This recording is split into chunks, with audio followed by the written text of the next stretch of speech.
গুৱাহাটী মহানগৰীত modern মণ্টেছৰী house of এ চিলড্ৰেনৰ সজাগতামূলক কাৰ্যসূচী ৰূপায়ণ। গুৱাহাটী মহানগৰীৰ নাৰেংগীস্থিত শিক্ষানুষ্ঠান মডাৰ্ণ মণ্টেছৰী হাউচ অফ এ চিলড্ৰেনৰ উদ্যোগত আজি সজাগতামূলক কাৰ্যসূচী ৰূপায়ণ কৰা হয়। বিদ্যালয়ৰ অধ্যক্ষা ভনিমা মহন্তৰ লগতে হীৰামণি ৰাভাৰ তত্বাৱধানত শিশু ছাত্ৰ ছাত্ৰীৰ দ্বাৰা সজাগতামূলক সমদল উলিওৱা হয়। সমদলটোত কণ কণ শিশু ছাত্ৰ ছাত্ৰীসকলৰ লগতে অভিভাৱক অভিভাৱিকাসকলেও স্বতঃস্ফূৰ্তভাৱে অংশগ্ৰহণ কৰে। সমদলটোত জৈৱ বৈচিত্ৰ্য সংৰক্ষণ দেশপ্ৰেমমূলক শ্লোগানত আধাৰিত বেনাৰ ফেষ্টুন হাতত লৈ বিভিন্ন শ্লোগানেৰে নাৰেংগীৰ আকাশ বতাহ মুখৰিত কৰি তোলে।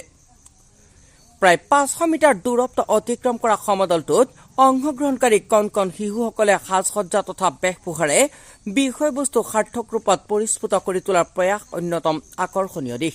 Save electricity, save our planet, keep our city clean, go green. তেনেকুৱাকৈ আমি সৰু ল'ৰা ছোৱালীক এংগেজ কৰি পেলাই আমি এটা থিম বেছ ৰেলী বনাইছিলোঁ, যাত নেকি আমি সকলো পেৰেণ্টছৰ ফালৰ পৰা ষ্টুডেণ্টৰ ফালৰ পৰা আমি অভূতপূৰ্ব সঁহাৰি লাভ কৰিছোঁ। তো খুব ভাল লাগিছে, আপোনালোক আছে, আপোনালোকৰ ছাপৰ্টটো লাগিছিলে আমাক।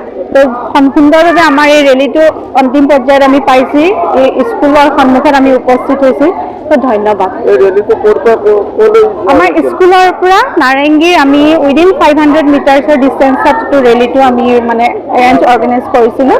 তো সকলোখিনি সুন্দৰভাৱে আমাৰ হৈ গৈছে। অলৰেডি আমি আহি এতিয়া স্কুলৰ সন্মুখত উপস্থিত হৈছোঁ।